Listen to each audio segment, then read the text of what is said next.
Hello and welcome back, or welcome to the Riley Brakefield Show. I am your host, Riley Brakefield, where we talk about mostly sports, but pretty much whatever comes to my brain. It's pretty much what I talk about, whatever piques my interest, whatever tickles my pickle. I hope you had a wonderful weekend and you get ready for the sad work week that we have ahead of us, but just know that the weekend's right around the corner. You can always count on those days to yourself where you're not working for the man. That's what I look forward to every day of my life. So I went horrible this weekend in my gambling picks. Prayed for chaos parlay, not a single team hit. And then the cleavage report, I was 1 and 7. That's 1 and 7. I went. The only pick that I got was Commanders money line, which was one of my nipples or guarantees, as I would like to say. So that was pretty good, but everything else was dog shit. Every other pick that I didn't give out that I just kept to myself that thought might hit just didn't seem to go my way. Terrible weekend for me all around. But we'll get into today's show here. A couple news segments, a couple news articles, a couple things I want to talk about, and then ranking my top 5 favorite fruits, just because fruits have been on my mind and I thought it was a good one. And then kind of thoughts and recaps from the college football weekend, and then NFL takeaways, and then finish off with just my thoughts. Pretty good one. Gonna want to stick around for it, but let's get right into it. Currently, I am watching the Browns-Bengals game here. Bengals driving at the end of the third, trying to find the score. I retardedly or stupidly or whatever the word is that's politically correct took the Bengals to win this game, but I forgot that the Bengals struggle against teams that have a star on their defensive line. They got beat up by the Steelers. They got beat up by the Cowboys. It's just the key. Just remember that little betting tidbit in your head for the rest of the season, because I need to remember it as well. So please remind me. But not looking too good for the Bengals right now. Although the Browns are doing pretty good. Offense is looking pretty good. Defense is balling out like crazy. So they're looking good. You're going to see what happens here going to the fourth. But I feel like the Browns got this one in the bag. But never know with Joey B. I love the guy. So I have faith that he'll pull a comeback. Brian Harsin got fired. Finally, everyone knew it was coming for a while. After pretty much he got hired, he was in the door and out the door faster than he probably thought he would be. But you could tell from the whole time it just wasn't a fit there. It wasn't the right hire. But I'll get into more of that later. Jake Paul beat another old man this weekend, beat Anderson Silva, knocked him down, knocked him out. I'm not sure. I didn't watch, just in case you didn't hear. Jake Paul beat another old man that was probably just after a bunch of money. The typical way that one usually goes. Phillies and Astros game 3 was supposed to be tonight, but it got postponed, so that's not good. They moved the schedule, so game 3 is tomorrow. Excited for that one. It's going to be in Philly. Next 3 games are in Philly. Tied 1-1. Philly has a chance to finish it off and take the bag home at home. That'd be ruckus. I bet Philly's going to be rocking tomorrow. So excited for that. I'm still rocking with the Phillies. Hopefully win, but I still feel like the Astros are going to somehow pull it out. NFL trades have been going off like crazy today. Roquan Smith got traded to the Ravens, which kind of everyone knew Roquan was going to get traded at some point. Didn't really know where. Ravens is definitely a good destination. He's going to fit right in on that defense. I feel like, kind of play like how Terrell Suggs used to be. Similar type role, So Roquan's probably going to thrive there. He's going to boost up the Ravens defense, boost up the team as a whole. Huge blow for the Bears, but kind of everyone, like I said, everyone knew it was coming. It was time to kind of going to start rebuilding for the future. I think I saw something. They're going to have like $178 million in cap space this next offseason. That's going to be unfair and ridiculous to have. But we'll see what the Bears do with it. Hopefully they use it and put it in the right direction and get Justin Fields some weapons, man. Because Lord knows the kid fucking needs it. They don't need to be running the ball the whole time. Although the argument is that, he can fit that in with his play style, which is something that hardly anybody in the NFL ever does, is they don't fit their guys to their play style. They don't develop the offense around the quarterback. What is strong suits? What's he good at? They just say, well, this is my offense. Learn it or fucking get out the door. And then it never works out and they're all both fired. So NBA news. Lakers finally won a game and they celebrated like they just had won the NBA championship, a legit one, but they hadn't. They just finally won a game, 1-5 on the season. They're looking like absolute dog shit, but bringing Russ off the bench is kind of the right move. I've been saying it for so long now. Russell Westbrook and LeBron cannot thrive together. Russell Westbrook is a ball dominant point guard. That's what he is. That's how he's always been. That's how he always found success. That's how him and KD work together. That's how anyone that's ever played with Russ should play with Russ. He's a ball dominant guard. There's a reason he had a fucking triple double over the course of his seasons, because that's just what he did. He could score, he could rebound, he could assist, because he was the ball dominant guard. That ball was always in his hands. That point blank period. That's why. And you can't play with someone like LeBron, who feels the need to have the ball all the time when he doesn't actually need the ball all the time, when LeBron's a lot better off the ball. So once the Lakers finally start realizing that, they could be an actual dangerous threat to win an NBA championship this year. So we'll see what happens. Other sad NBA news: Joshua Primo, lottery pick 2 years ago, just got released from the Spurs. Apparently multiple reports that he exposed himself to women. So another one of those deals. The Spurs acted on it quickly, just dealt with it, got him out of the building. Right move, in my opinion, because it feels like when these things are, lately it seems like when there's one, there's many, there's more. So just cut it off, get it over with. It's more than likely true. I mean, that's just the world we live in today. Some people just don't understand it, think that everything you get handed to them, and it's sad, but that's just how it is. Some hilarious news over the weekend. Paul Pelosi, he's Nancy Pelosi's husband. I forgot what he was to her. Nancy Pelosi's husband apparently got attacked in their home. The robbers apparently had a hit list with Nancy Pelosi's name on it, and many others. That was just a target. He was an actual target. He ended up calling from the bathroom in his house, called 911 from his bathroom in his house with the intruders in the house. But after he calls 911, he somehow just manages to go outside and bullshit with these guys and just kind of hang out. No suspicion, nothing happens.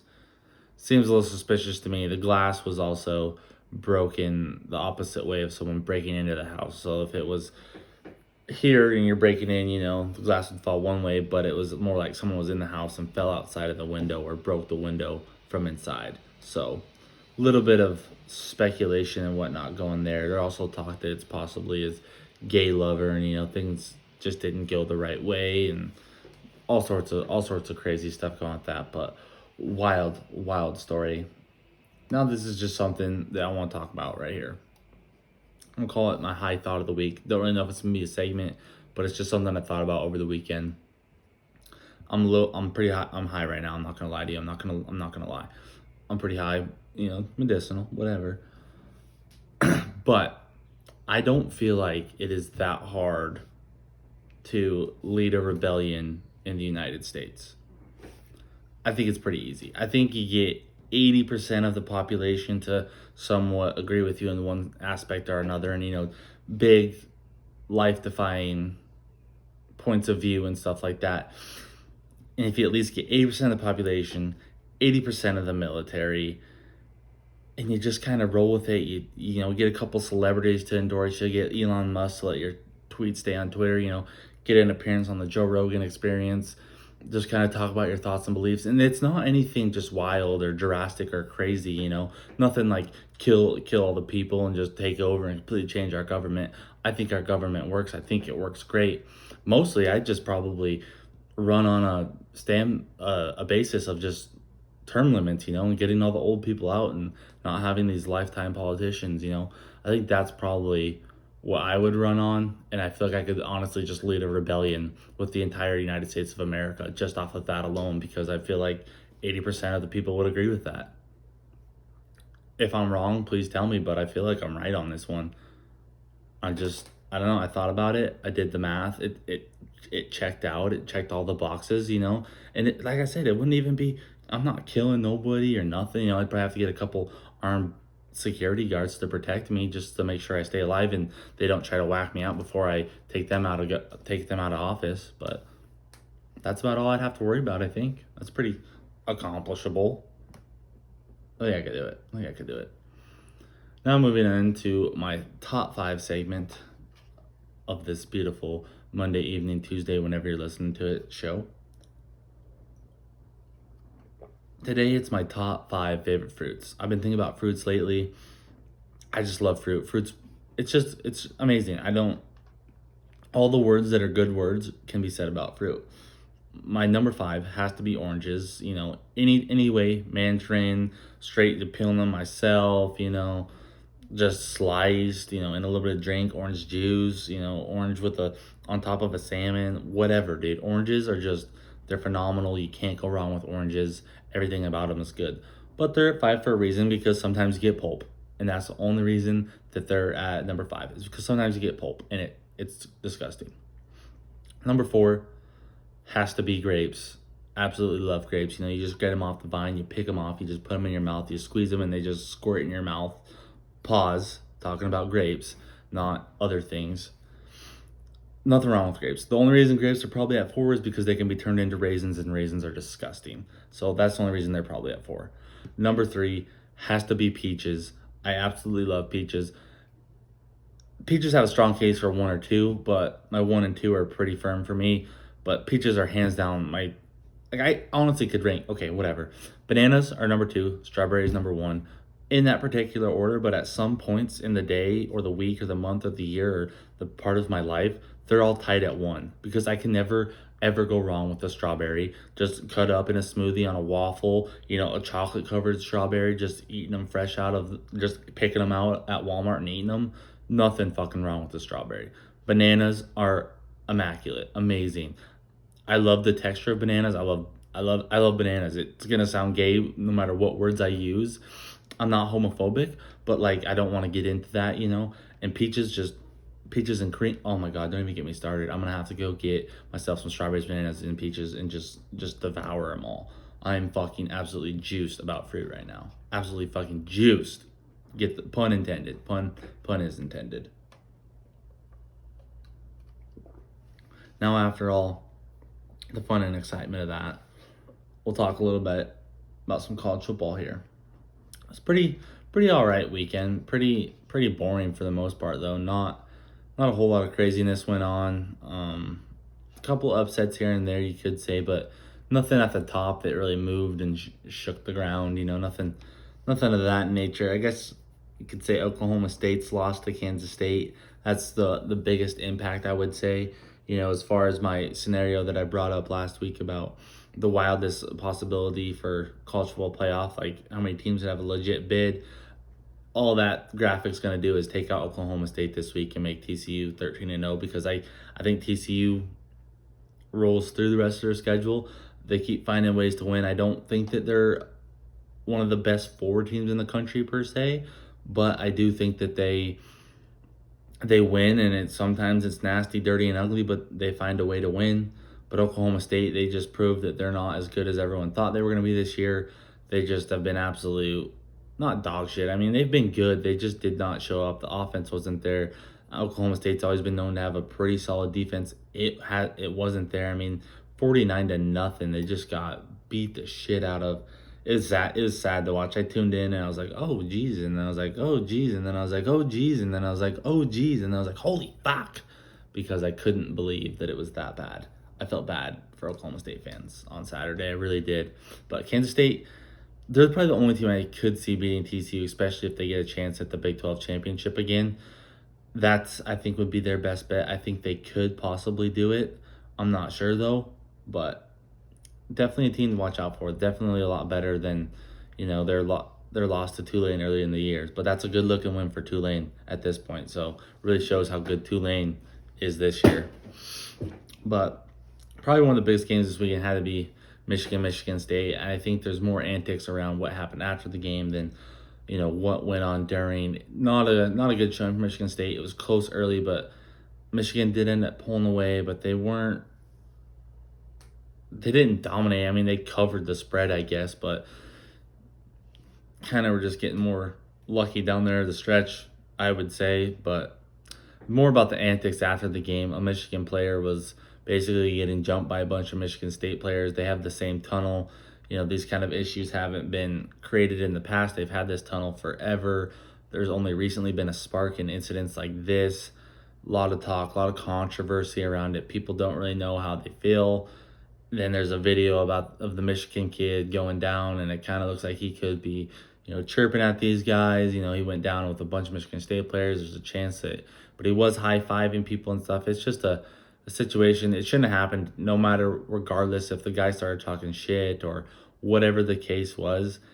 That's that's dirty play. We don't need that. You don't need to see that in the game. I mean, there was guys swinging helmets. It was just nasty. And I know the right actions will be taken and they'll be handled appropriately. That's the best you could hope for, you know.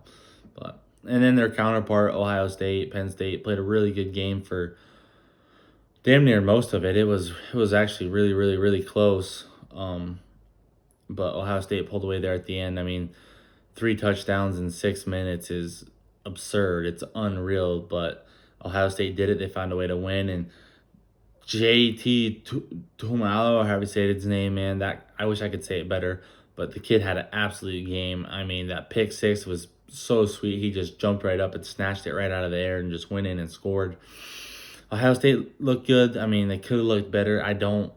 Penn State's weird, man. They showed up at home. They showed up against Michigan for a little bit, then fell apart. I don't know if they're a top 15 team in the country. I definitely would say a top 25 team, but I don't know. Not those wins might not look as good down the stretch for Michigan and Ohio State, regardless of what the score says. So we'll just have to wait and see what goes on with that one. But an actual curb stomping had to be Tennessee over Kentucky. I mean, I thought it was going to be more of a game. I thought we were going to see something from Will Levis. I thought he was going to drop his nuts and be like, oh, okay, this kid is good. He does deserve to be a top 10 pick in the draft. Didn't see that. All I saw was Tennessee just tearing it up per usual. Big game for them, obviously, this next weekend.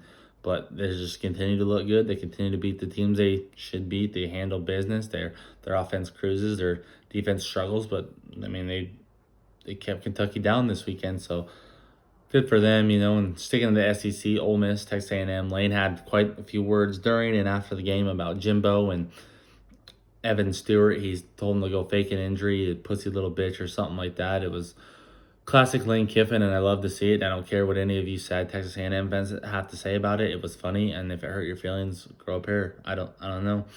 But Ole Miss walked away with it. Connor Wigman, though, he looked like he might have should have been getting reps a lot earlier in the year. Looked really good. I mean, a couple mistakes here and there, but for the most part, he kept Texas A&M in the game. Ole Miss just pulled away late, you know. And now Jimbo just his seat keeps getting hotter and hotter and hotter, man. We'll keep seeing what happens. I think the real thing is gonna be what happens to that class. Does everyone leave? Does everyone stay? All sorts of things could happen. So we'll definitely see what happens there. Sticking to SEC, Georgia beat up on Florida. Florida kept it close there for a little bit, but at the end of the day, Georgia just beat the shit out of them, grounded and pounded the ball, did what they had to do. They won, you know, so that's the same thing. They did what they were supposed to do, just like Tennessee. Makes for an even bigger matchup than we already knew it was going to be. So just have to see what happens in that game. Going to be a good weekend next weekend. Can't wait to talk about next weekend slate. But we got to recap all this first. Illinois is looking really, really, really, really, really good under Brett Bielema. He has definitely turned them around, and they are inching closer and closer and closer and closer and closer to a top 10 ranking. It might happen. They might be a top 10 matchup when they go play Michigan. Couldn't you believe that?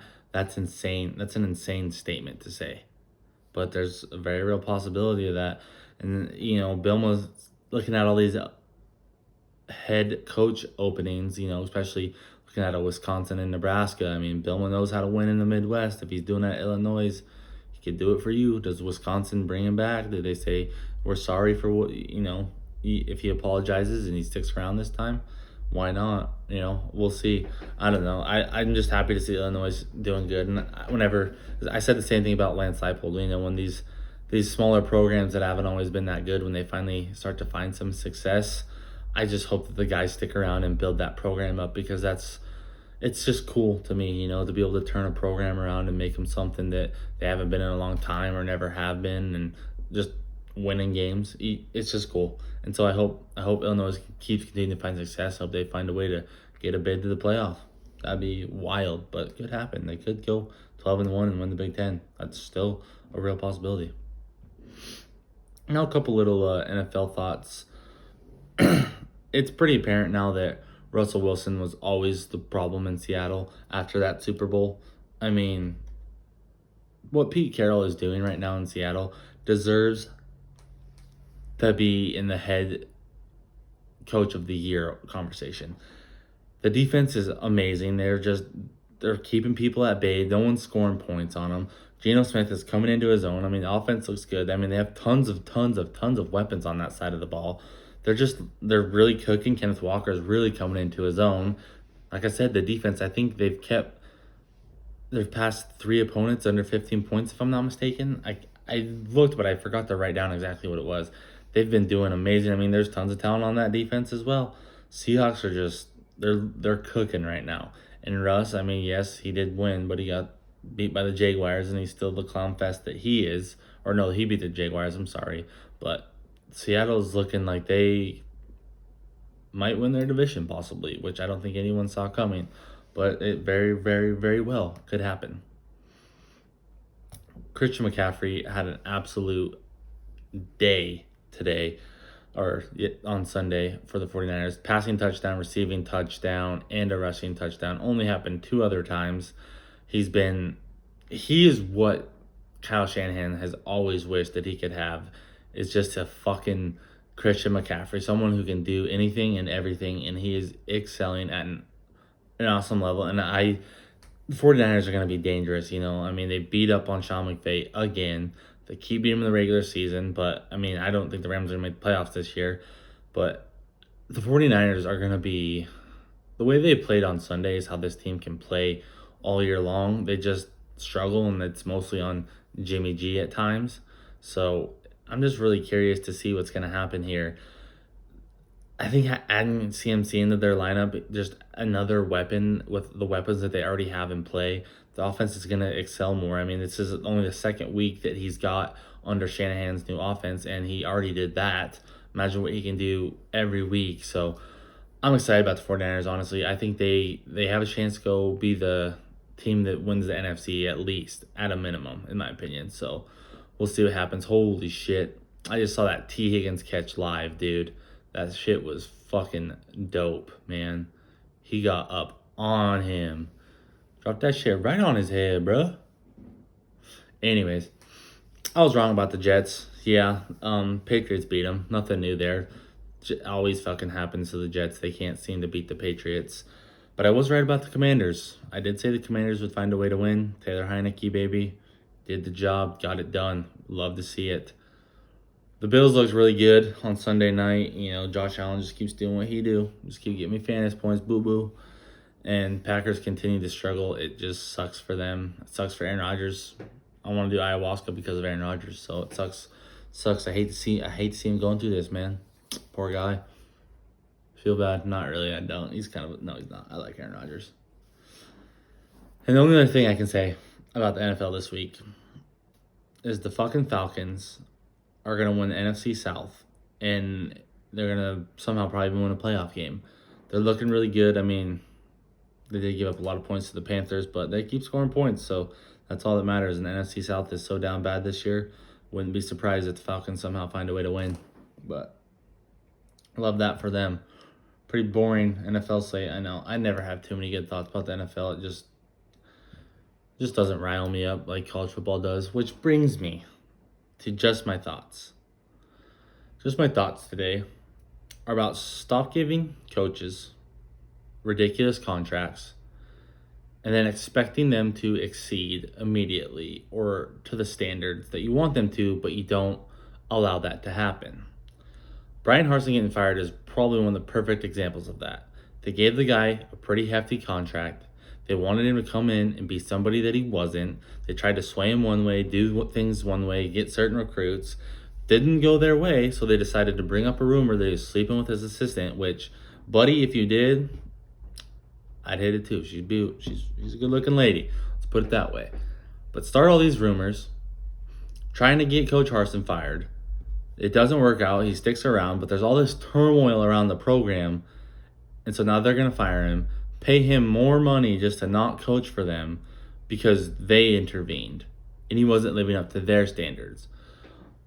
Not everyone's going to be fucking perfect, man, and if you're going to this happens so often where the AD and the boosters, they find somebody they like, but then once he gets in the job, he's not doing everything they want. He's not getting the recruits they want. He's not saying the right things. He's not kissing the right baby, shaking the right hand. So now you got to get rid of him because the on-field product's not doing too good, but there's all this extra turmoil, but it's the coach's fault, right? No, it's not, you fucking idiots. It's your fault. And then everyone always expects, college football fans got to stop with these high expectations. And I see it from programs that are like, haven't been good in years or have been dog shit in it, but had a little bit of success, man. Not everyone is going to be a fucking Josh Heupel and have success in year 2. Josh Heupel's always been a good coach. He's always been a good coach, man. Brings me into another part of this. Scott Frost got hired because he had one good season. Goes back to the giving these guys ridiculous contracts. They give out these big contracts to guys that haven't actually had good success. Scott Frost had one good year. UCF, after he left, still was really good. Josh Heupel was there, and everyone said that, oh no, Josh Heupel didn't really do that. Scott Frost really built it up. Scott Frost went 6-7, and then went 13-0, and then Heupel went 12-1, like 10-2 or something, and then 6-4 in the COVID year. But then he goes to Tennessee, has a mediocre year, trying to figure out his guys. Now he's doing this. That's because Josh Heupel's a good coach. Look at Lance Leipold, too. Dominated the Division III. Went to Buffalo. Found success. Kansas took a chance on him. They won a couple games. Perfect. You know what they did the next year? They won 5 in a row, and they were ranked in the top 20. Sometimes you find those guys that have success, but those guys have somewhat of a track record. They show you more than one good year like Scott Frost did. And then you give out these ridiculous contracts and think that's going to be okay. It doesn't just happen at college. Look what happened to Matt Rule. He takes over a dog shit fucking franchise in the Carolina Panthers that suck and have been shitty for quite a while, that needed a whole new culture change. They didn't have a face of the franchise at quarterback. That's key to any team finding success. So then you throw him in there, you have a quarterback, and then you get rid of him, Cam Newton, then you bring him back at some point, but then you also bring in other guys, then you trade for Sam Darnold, then you go and trade for Baker Mayfield. You're trying to find him the right guy, but somehow it's his fault when the roster is already shit. The roster wasn't built up that good to begin with. You're having injury issues. Christian McCaffrey was out for a long period of time in his first or second year there. But you just have these unrealistic expectations. Now you have to pay this guy all this money. I understand the need and willingness to win, but at some point you have to take a step back and realize that we have to be realistic about this, about who we are as a franchise and what we have. Because I'll tell you right now, unless the next guy is Deion Sanders to walk into Auburn, they're not going to win 8 games next year. Same thing goes for Nebraska. They might not even win 4 or 5 games this year, and they might not even do it again next year. You just have to have some patience, and you have to look at a track record and don't always just take a shot on a guy because he had one good year of success, but then as soon as you get in the door and it's not going the way you want it to, you ship him out, because then you're just ruining your program or your franchise as a whole. Basically what my point is, and it's just my thoughts, but stop fucking being a dumb piece of shit when you're in the front office and you're hiring people or you're an athletic director. That's all I got to say today. That's my show.